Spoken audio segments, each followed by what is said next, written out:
સમાચાર મળી રહ્યા છે અંકલેશ્વરથી। અંકલેશ્વરની પાનોલી પોલીસે પાનોલીથી રવિન્દ્રા ગામ તરફના માર્ગ ઉપરથી કોઈપણ જાતની મંજૂરી વિના ઘન કચરો ખાલી કરવા સુરતથી આવેલા 3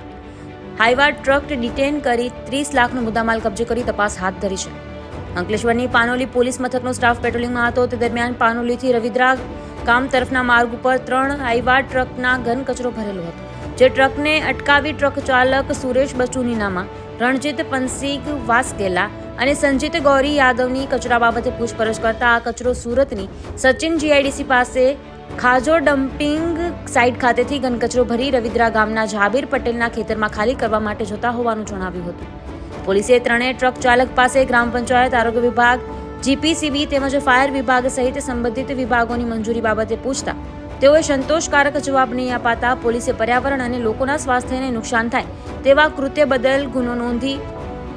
71,000થી વધુ કિલોગ્રામ ઘન કચરો અને 3 વાહન મળી કુલ 30 લાખનો મુદ્દામાલ કબજે કરી તપાસ હાથ ધરી છે।